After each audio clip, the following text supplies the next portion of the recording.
Something was terribly wrong with our grandparents 20 years ago. Welcome to Horror in the Mirror, a channel which is intended to help you better understand the stories. We try to provide interesting stories about terrifying events and situations.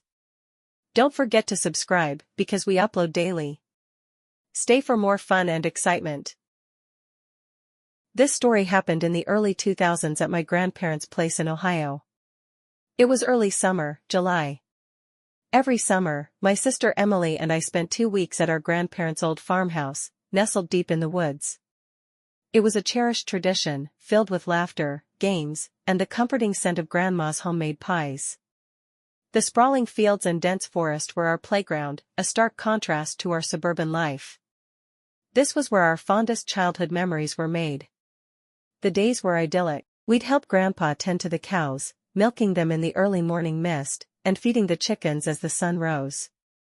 Grandma's garden was a colorful patchwork of flowers and vegetables, and we spent hours weeding, watering, and picking the ripest produce for dinner.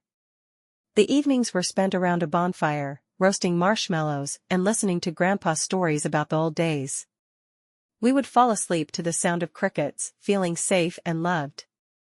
But as we grew older, subtle oddities began to surface. The first time we noticed something strange was during the summer when I was 14 and Emily was 10. It started with sounds, soft rustling outside our room at night. At first, we dismissed it as the creaking of an old house or the natural sounds of the woods. But as the nights wore on, the noises became impossible to ignore. One evening, after an especially joyful day spent playing hide and seek in the forest, Emily and I lay in bed, whispering about the curious sounds. "Do you think it's just the house settling?"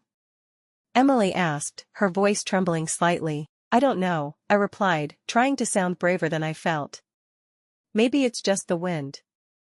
But deep down, we both knew something wasn't right. The next night, as the house grew quiet and the familiar rustling began, we heard something new, hurried footsteps echoing through the halls.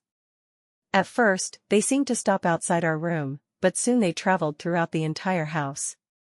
We clung to each other, our hearts pounding. The sound was too deliberate, too human to be the wind or settling wood. One night, the footsteps grew louder, sounding almost like someone was sprinting through the house. Terrified but curious, Emily and I decided to investigate. We crept out of our room, the floorboards creaking under our weight. As we moved down the hallway, the sounds grew more intense, echoing off the walls.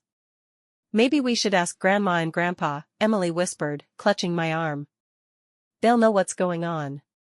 We hesitated outside our grandparents' bedroom door, the footsteps seeming to come from all around us. Gathering my courage, I knocked softly. There was no response. I turned the doorknob slowly, pushing the door open a crack. Suddenly, a voice behind us made us jump. "What are you two doing up so late?" Grandpa's voice was gentle, but it startled us. We spun around to see our grandparents standing behind us in the dim hallway. Their faces were shadowed, making their expressions hard to read.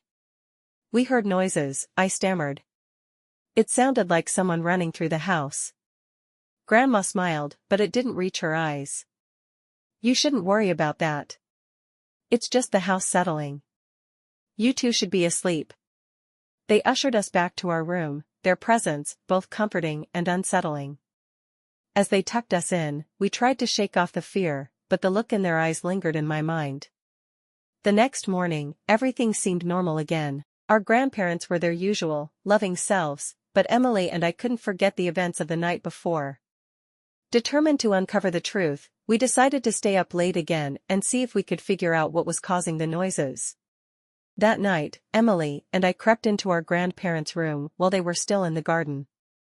We hid in their cupboard, leaving the door open just a crack to peek out. We waited, hearts pounding in our chests, as night fell and the house grew silent.